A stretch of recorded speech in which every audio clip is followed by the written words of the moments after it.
So this is my, I guess this is a video recorded statement for Governor Holcul and anybody else, the Sheriff's Department. There's a lot of noise. There's two families here with lots of kids, and they're having a lot of fun at McDonald's, so it's going to be kind of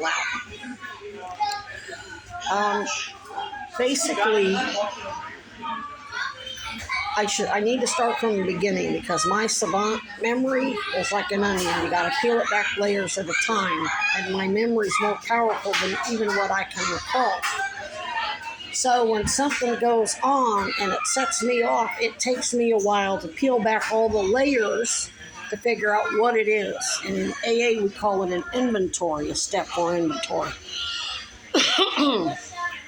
Which usually has other steps. It has other steps where you identify the problem, figure out what you can fix and what you can't, what is beyond your power.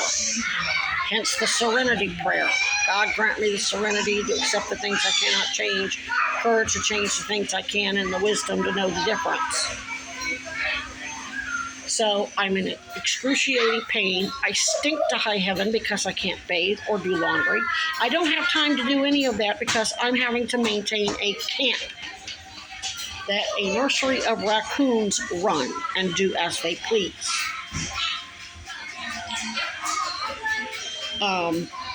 And it doesn't matter that I fed them. They were busting into that tent. They scratched their way into my tent over there, and that's why I started feeding them over behind Hannaford, because it kept them out of my tent. And I was also able to store the food outside of the tent in 5-gallon buckets and whatever. I haven't had time to build a structure or really get that camp set up properly because I'm too busy running and getting water, getting charged up. You cannot be out there without, I've got to have power, I've got to have lights, I've got to have kibble, which keeps them, for the most part, off my tent. And if I had basic victim services, I would have a hotel room. But yeah, would I still be out there? Yes, but I wouldn't be living out there. I would have access to water and shower and laundry. I would have time to do the shit that I need to do just to take care of me. Much less have an entire fucking federal investigation on my fucking shoulders. Especially when when those other people in AA started asking questions, they were doing what's called a step 4 inventory.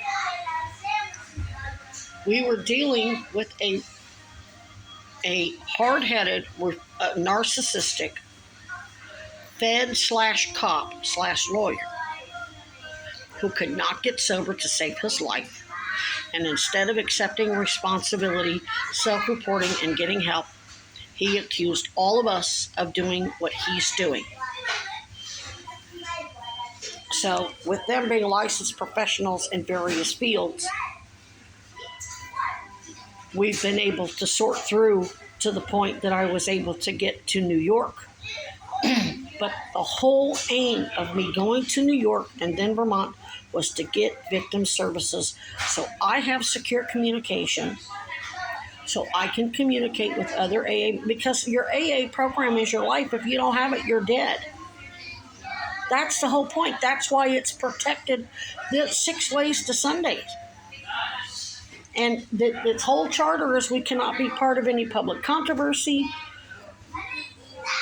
Whatever. We can't be affiliated with any political cause, cult, religion, anything that makes it, and there's no dues or fees or whatever. So Chad came in there, used his came in there, illegally solicited my case. Same thing Dennis McMahon did, so that he could help Epstein's partners and so he could defend his powerful government criminals. And he's doing so at the expense of AA. And yes, they made false criminal allegations to do that. And now I'm here. I never got victim services in New York. Kept getting locked up. And everybody's just let it happen so they could catch bad guys. And you put everybody involved has caused a lot of collateral damage unnecessarily. Because when they filed false claims on my insurance and they went online, pretended to be me and got Medicaid and SSI in my name and did it under with forging my signature and putting a false diagnosis, you've got all the probable cause you need to get whatever warrants you need. You don't need to risk my life and everybody else's to make a fucking case. They've left such a massive paper trail, being texts, emails, whatever. If you'd just gone public, it would have saved lives and you still would have got COVID alone would have given you what you needed. So when I'm hungry, angry, lonely, tired, pissed, in pain, and I'm going, what's causing all this? Well, I'm trying to I can't maintain a safe place to stay clean and have healthy food that will keep me well and keep me out of pain.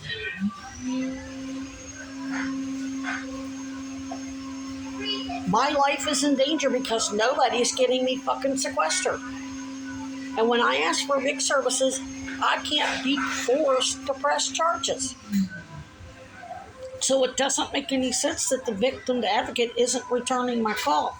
Well, we don't have secure communication. Well, why don't you have secure communication? Because you never secured it. They can't go to anybody in AA in Florida. They can't do shit. You think it's dangerous up here in AA? Shit, down there, anybody will sell you out for a heartbeat.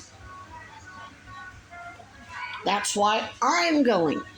So I'm going to have to go into all of the meetings, and I'm just going to make an announcement. Everybody's under criminal investigation by every single jurisdiction, including CUSI and the Sheriff's Department, illegally because they don't want to get me victim services because they want to catch some bad guys behind Epstein. So everybody contact AA reps, all the AA reps and district people and corporate, and don't do it on your phone. And if they have any questions, they can come into a meeting and talk to me. And by the way, there's snitches in here.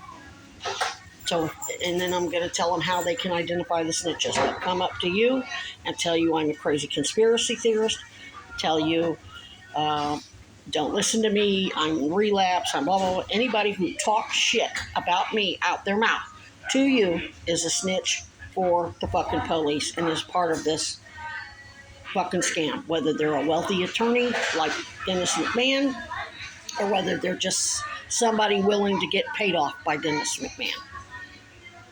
That's how I'm going to put it.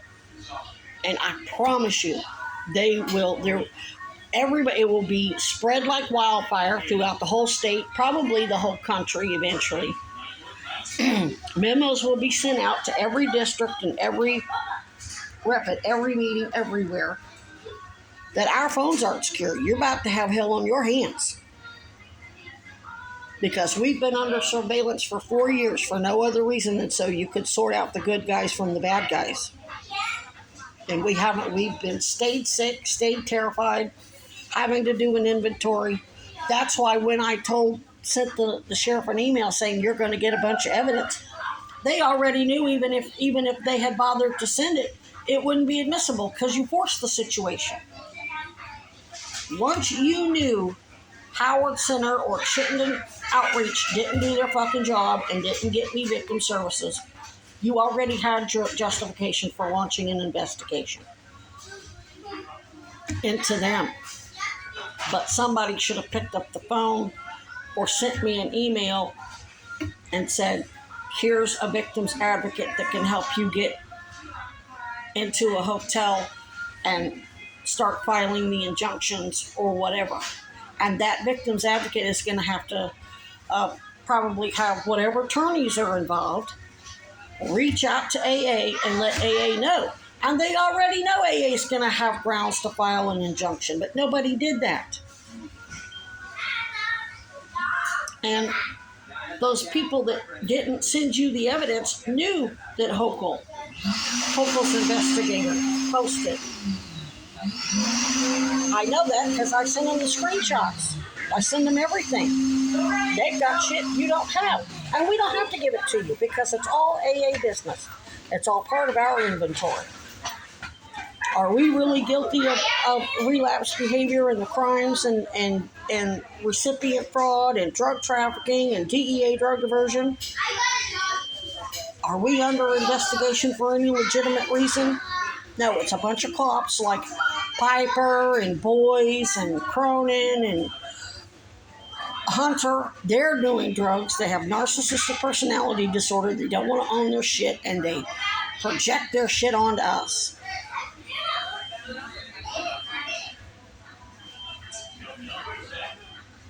And the mayor knows this. I've made this very clear in all kinds of other emails. So you already have the email proof, the written proof that the mayor was put on notice that his surveillance was illegal. He knows I'm terminal. He knows Economic Services sent me into that police department. I was mandated to report that. So I still don't see any justification for not getting me victim services. These fuckers are going to do what they're going to do no matter what.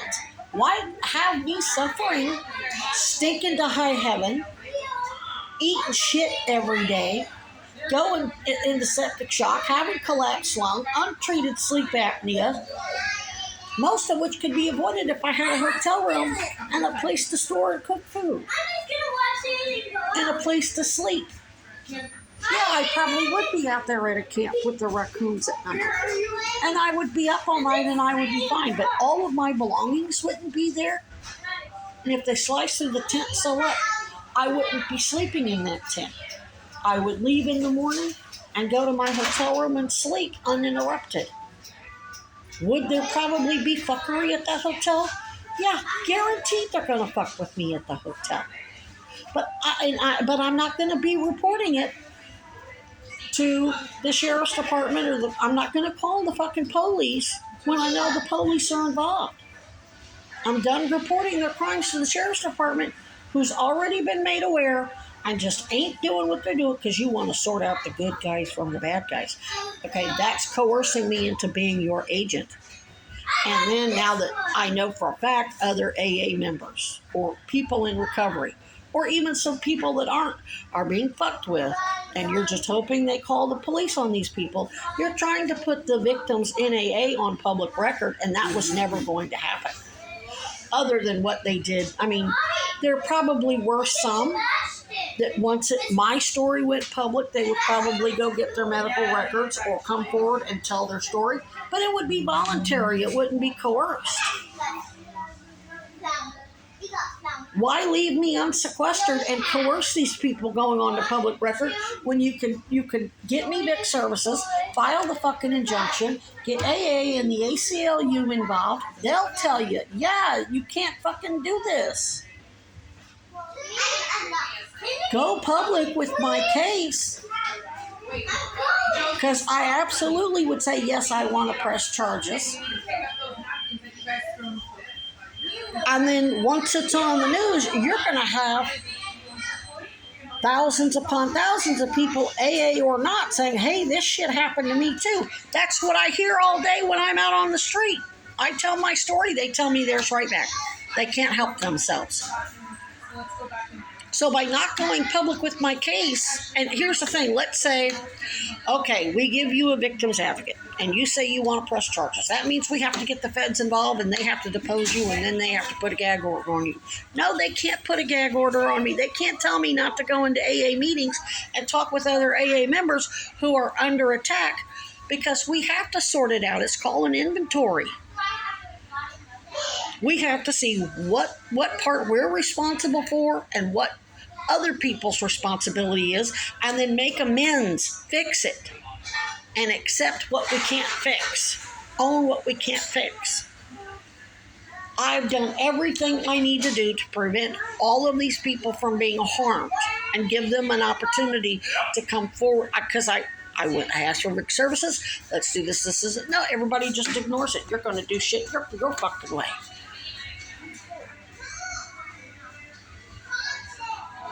It don't work that way.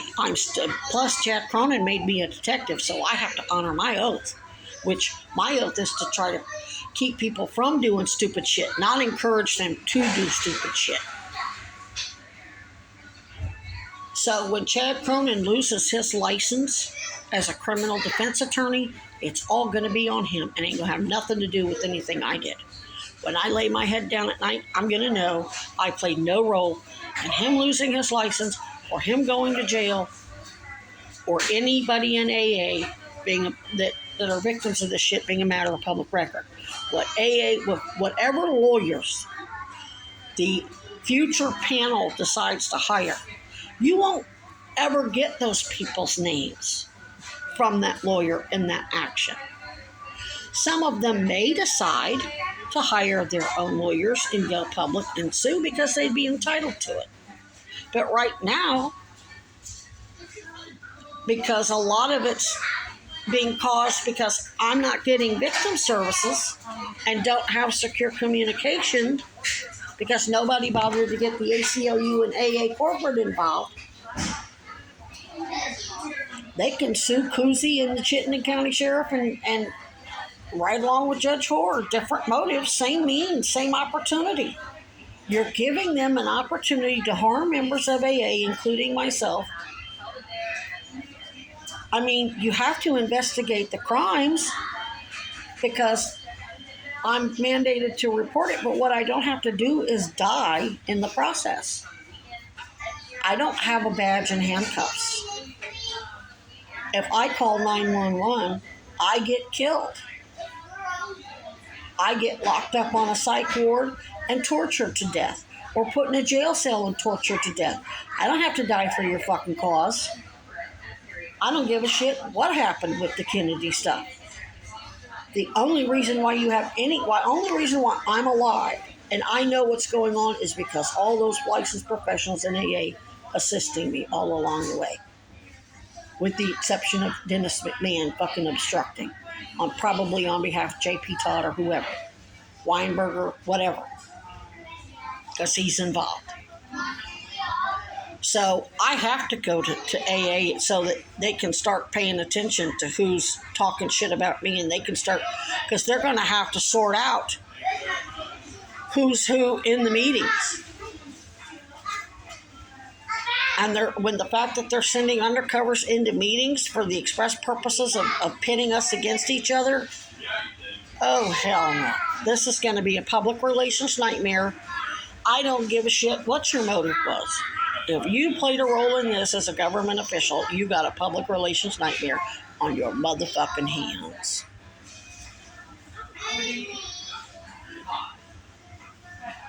Because it's coming no matter what TOJ does. I don't give a fuck if Trump's sitting in prison right now for whatever. It doesn't make my life easier. I'm still having to sit at McDonald's to charge my fucking phone because I ain't got electricity at that camp. It's too shaded to use a solar panel.